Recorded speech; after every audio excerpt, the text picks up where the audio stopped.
We attended this rap party. That ended the Andy Griffith Show. Maybe Ron Howard was redheaded. Andy Griffith Show favorite. But behind Mayberry's white picket fences weren't always pretty. Although viewers saw a tight-knit, tiny town family on TV, actual dynamics much more complicated. Of course, Howard laughed with Andy Griffith, and Don he had one cast member, though softly hated. He had company. That guy also started it. Andy Griffith couldn't forgive. The tension was there. The resentment persisted for decades that been kept secret until today. That castmate drove a wedge behind Mayberry's veil. The Andy Griffith Show. The Andy Griffith Show may be a television legend most wholesome, nostalgic sitcoms, but behind the lovely southern charm of it was much more complicated in Mayberry. Premiering on CBS October 3, 1960, lasting until April 1, 1968, the 249 half-hour episodes throughout 8 seasons, 159 black and white, 90 color. While it showed a simpler time, the show wasn't always made well.com like the town it revived. Show started as a backdoor Danny Thomas show pilot, presenting Sheriff Andy Griffith widower lawyer Andy Taylor raises his son Opie, played by a child Ron Howard in peaceful town Mayberry, NC. Though the setting was fiction, Griffith described its peculiar feel nostalgic, more 1930s like unlike the 1960s when it was filmed. It was past, Griffith said, mirrored the show's brilliance. The characters quickly became cherished American icons, overeager, but comically inept Don brings Deputy Barney Fay to life, the lovely and reliable Aunt B. Knott's played by Frances Bavier, precocious but grounded Opie. They formed a friendly family that seemed tough say they reflect real-life connections. However, despite its pleasant humor, Andy Griffith's show was affected. Conflict simmered off camera, especially when egos clashed. Some personalities clashed. The animosity between Andy Griffith, a fellow cast member, would stay out of sight for decades spotlight while cameras rolled. But not even Mayberry could keep secrets forever. But the show was huge success. It never dropped below Nielsen ratings. Sixth, a remarkable feat. It ended its final season. Number 1 alone, I Love Lucy and Seinfeld shares it. Griffith never won an Emmy. Co-stars Knotts and between them. Bavier claimed 6. Legacy continued with spin-offs like Gummer Pile, USMC Reunion 1986 film, and continued series fans still like Mayberry RFD yearly festival honors. Mayberry Griffith grew up at Mount Airy, still holding on to a town in North Carolina who never existed, and a show that was complicated behind. While the Mayberry legend one boy had onlookers captivated from, that set secretly prepared for life beyond the front porch fishing pole. Ron Howard history. Ron Howard may be best known for famed Hollywood director, but he worked behind the camera before, was America's favorite red-headed boy popular sitcom. Born on March 1, 1954 in Duncan, Oklahoma, Ronald William Howard was born to showbiz dad Rance Howard acted, wrote, and director with the stage name Rance became Howard Beckenhalt. Ron's birthplace Rance was serving 3 years to the U.S. Air Force. His mother, Jean Spiegel Howard, an actress, making showbiz family-friendly origins. Ron's heritage combines German, English, Scottish, Irish, Dutch, American that reflected wholesome characters he would portray. Partly taught on studio sets as at Desilu, where he was tutored working kid actor, partially in Burbank schools, including he attended John Burroughs High, then attended USC's esteemed school. He didn't finish film school. He was drawn by his calling. At 5. Ron Howard had accumulated an excellent resume. First credit, he appeared in The Journey. Soon seen in TV series like The Dupont Show, Twilight Zone, June Allison, Dennis the Menace, and many Dobby Gillis loves. But his real he broke through in 1960 with the position that changed everything. Opie Taylor on Andy Griffith. Then Ronnie Howard had played Sheriff Andy's little son for all 8 Taylor, Andy Griffith seasons. Retrospective. In his initial days on set, Howard remembered being engaged with a toy pretending turtle was real, and he looked dead at that small turtle telling me about it was funny having to he advised me to pretend it was dead. Remember a leisurely start. That gentle balance, instruction, and subtle humor were perfect. The tone that defined series. Despite airing in 1960s, Andy Griffith show consciously assumed a tone old-fashioned America, timeless and nostalgic, radiating gold-fashioned warmth together with Don Knotts' unforgettable performance, Frances Bavier's clever Barney scaring Aunt B, and a colorful Mayberry Town's folk group. Show become American household staple. Despite never winning an Emmy, Great Comedy Series nominated 3 times. Co-starring Knott's Bavier won 6 Emmys for acting. Howard's career continued. The Andy Griffith Show ended. Not only did it accelerate in 1974, he became famous again playing Richie Cunningham on Happy Days. First appeared on Love American Style became a hit. Instantly. Series. As the pure, clean Howard was Richie's perfect foil. Henry Winkler's leather-jacketed street-savvy fans on set chemistry was real on-screen and off. The pair propelled the show. Still made pop cultural history, had goals outside performing. While filming Happy Days, he was already examining life via lenses. Directorial debut was 1977 Grand Theft Auto, a cheap film. His co-written action comedy Father Opportunity was part of a creative arrangement with Roger Corman. Howard starred in Eat My Dust. Exchange for control over his own film was pivotal. In the late 70s and early 80s, Howard directed several TV movies NBC, featuring 1980's Skyward B. Davis appeared, but 1982 was his major directorial break. It with Wild Comedy Night Shift starring Shelley Long, Michael Keaton, Henry Winkler, and Howard's debut as a creative force from there. He weighs in 1984. He directed romantic fantasy comedy Splash with Tom Hanks, Daryl Hannah, Eugene Both Levy, and Candy's film success at the box office and critically, showing Howard could hit with emotion, wit, and attractiveness. Started with a plastic turtle and a role. The career of Opie Taylor lasted. Ron Howard was never a child performer. He trained as a storyteller. Once behind the camera, he ensured Hollywood never forgot that before the awards, box office achievements, and directorial praise, a set chopped Howard's teeth. It was less sunny than expected. Behind the laid-back lifestyle and stress grew in Mayberry. Nobody could capture the tension. Production tensions on the Andy Griffith Show. Drama Griffith Show happened before the front of the camera. Some of the most touching tales behind the scenes between two of the show's main stars, Andy Griffith and Frances Bavier. Television royalty icons. Best mid-20th century entertainment recognized for loving representations of but Sheriff Andy Taylor and Aunt Bee. They appeared harmonious on film. Their connection off-screen anything but friendly. Famously strained friendship. The Selena Gomez and Francia Reyes friction between Griffith and virulent drama to an otherwise joyous classic for decades. Fans are curious about rift in entertainment historians. Their friction was deep. Personality conflicts and differences. Professional values. Not brief. Cold War misunderstanding softly boiled behind Mayberry's white picket fences and followed long. Following the last episode. Whispered feud behind the scenes, though rarely confirmed, has become section of the show's history that complicates happy nostalgia. Spectators associate with Andy Griffith. Andy was the show's heart. Griffith plays the cool one. Sheriff Andy Taylor has a solid hand. Sheriff Taylor's disarming smile brought Mayberry peace without ever increasing his voice. Widower Father, a knowledgeable lawyer and reliable moral guide for town, balancing parenting, law, and neighborliness. His magnetism endures arguments. The show's friendly, grounded tone quietly heroic. Sharing that warm spot on the show, Frances Bavier. Andy Taylor's Aunt Bee. No nonsense. Compassionate Aunt Bee. She was more than a caregiver. Taylor's emotional core. Her character gave warm food, mild discipline, homemade wisdom. Bavier's portrayal. Aunt Bee, a cultural icon. TV Aunt par excellence. Aunt Bee and Sheriff Taylor portrayed sense of belonging that millions loved. Yet while their characters portrayed perfection, small-town family photo, hidden truth was much more tumultuous. Her classic country musical conflict between Griffith and Bavier had basic roots, contrasts in their approaches, craft, and others. Bavier, recognized for maintaining a deep privacy deliberately apart from her co-stars. Andy Griffith was warm and sociable off-screen.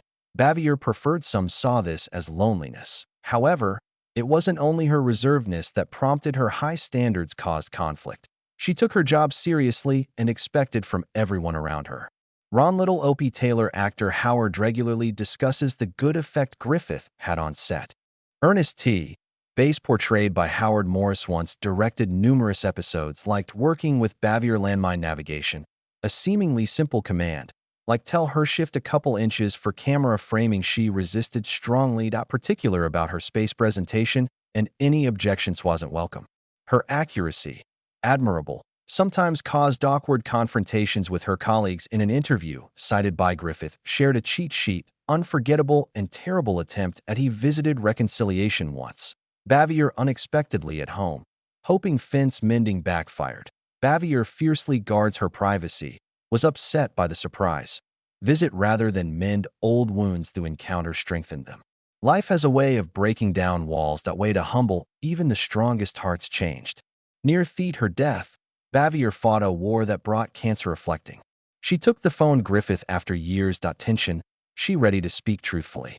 Griffith subsequently remembered moment. Bavier apologies sincerely. Sorry we didn't get along. Better. My fault. She said confessed his difficulty leadership on the show and praised him with considerable success.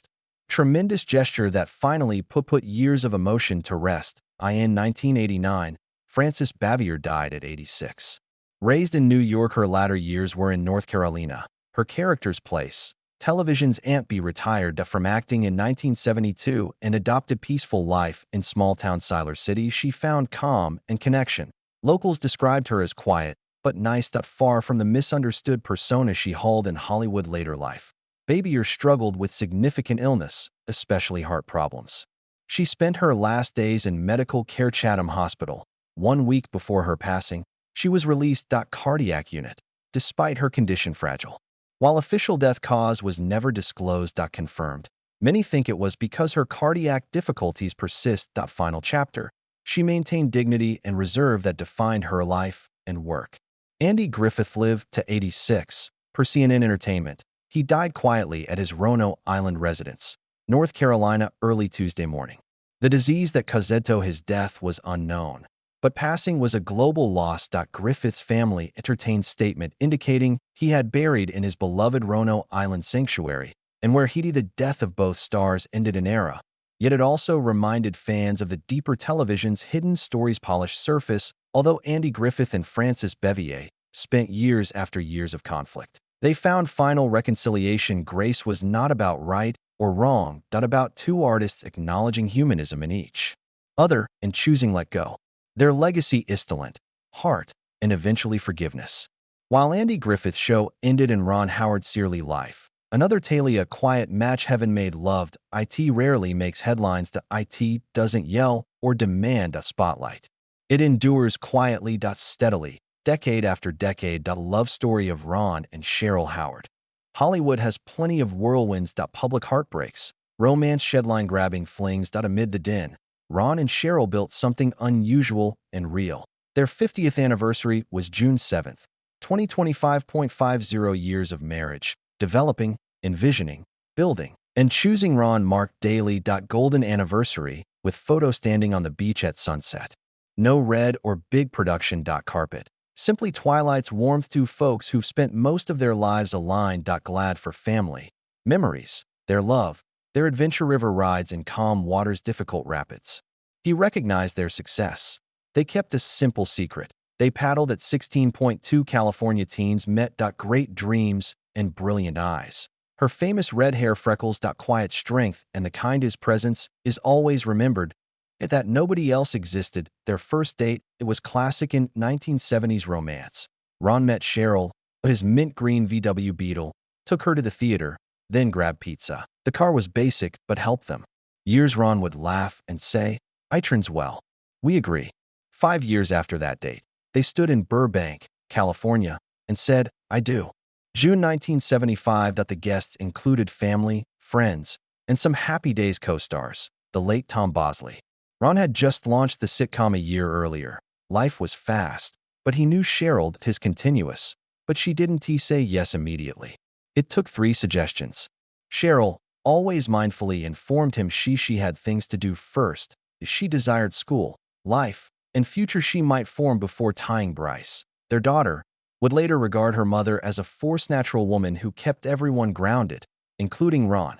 Back then, Cheryl said Ron loved tale that captivated her. They raised 4 children, including Bryce and Paige, followed them into movies. But Howards were never merely the Hollywood family worked together. One time, Cheryl wrote that their love of stories united them. Together, and love was obvious become their best tale set. Their girls regularly described Cheryl as family heart. Paige once said explaining how affection for their mother brought she called Cheryl, crying. Their stars, sun, and moon guiding light, but not always easy. Ron admits it requires more. Love and communication matter. luck, but most of all, you have to develop together, change, let each other change, and get back to the middle. They maintained chemistry that way. Their lives stayed strong, coordinated as their worlds grew. Ron considers himself lucky for their affection and the lessons, blessings, quiet understanding that carried them 5 decades of late evenings with newborns to early call times set, sadness to celebration. They lived it together at anniversary. In 2023, Ron astonished by driving Cheryl in that mint green VW Bug from their first date, that long way. Let the breeze in, recalled its origins to eateries, no champagne toasts, road, the engine's gentle hum, and 50 years of memories shared.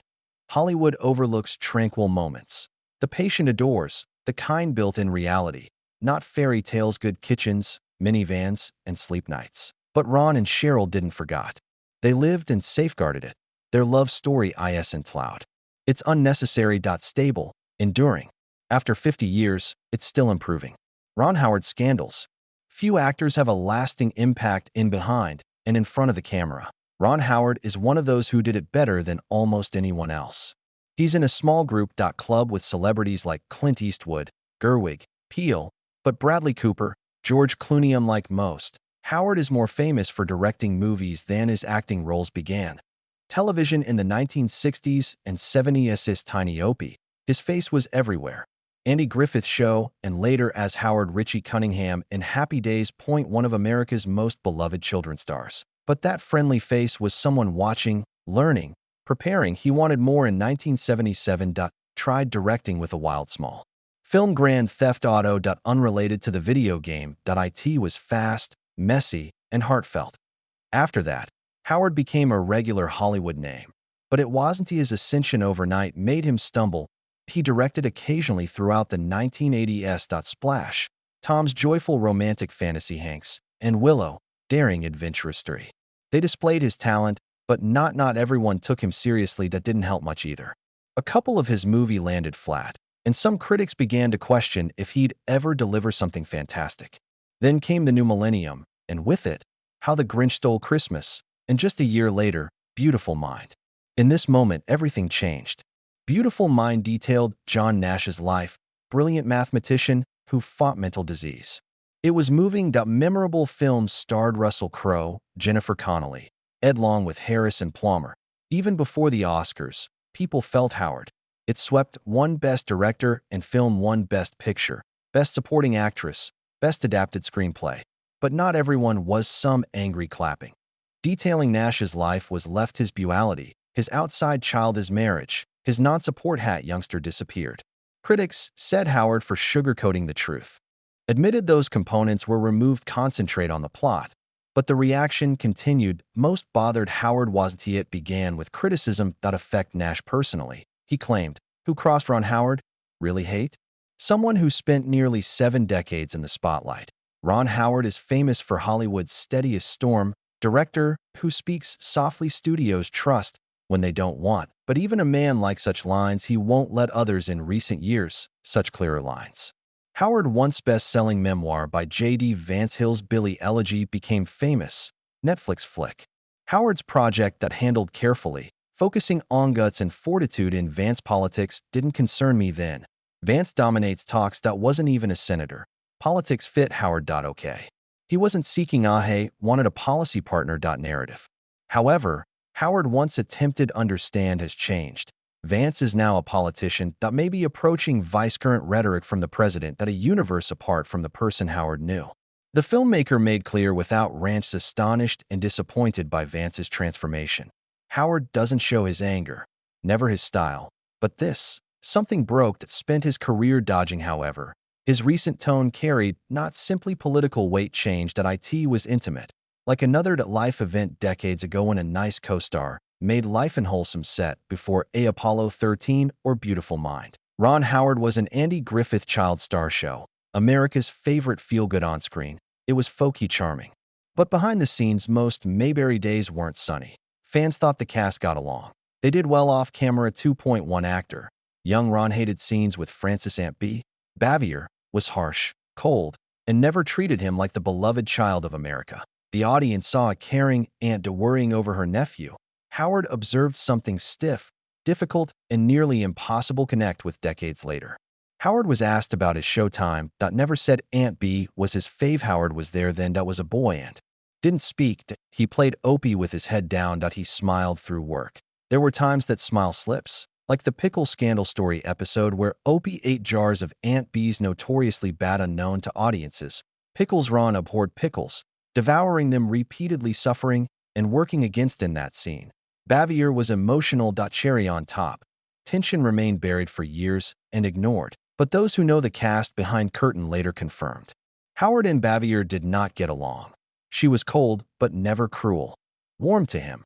And as he aged, memory of remoteness persisted, lingered, not bitter, but clarity. Howard learned early what like working with someone who you felt little. When J.D. Vance spoke in conflicting ways, Howard tried a vulnerable story sharing triggered something old. Beyond politics, this was about trust, empathy, and surprise. Anyone you once understood. One needed to be called out. Stillness between his words sufficed. Years ago, Howard faced a Beautiful Mind received criticism too. Film won Oscars, but also drew criticism for concealing major facts. It featured John Nash. Reminder that telling others' story, especially someone complex, risky, softening edges, someone will notice. If you tell too much, someone will object. Storyteller bears the weight. Now observing Vance's political climb, Howard carries another. Not because poor film, but because the dude centrally became someone unrecognizable. His sting felt decades ago when the warmth he had to feign for Aunt B never matched the chill she sent his way. Howard's takeaway: don't presume what's behind the smile. A nice script, a pleasant persona, a best-selling book. None of it tinctures genuineness. People can't shift. They can disappoint. Rewrite their own stories so make you wonder why you tried help them tell it first. But Howard isn't bitter. Grew from an uneasy child actor to Oscar-winning director shelf, and decades of confidence Hollywood has taught him to choose. This political moment one was worth discussing. He reminded, not attacked. Focus on one thing. Think critically and adore it. Vote on everything, because stories think today shapes headlines wake up tomorrow. If anyone knows how easily a character can, Ron Howard can deceive audiences that witnessed it on screen, set, and now national.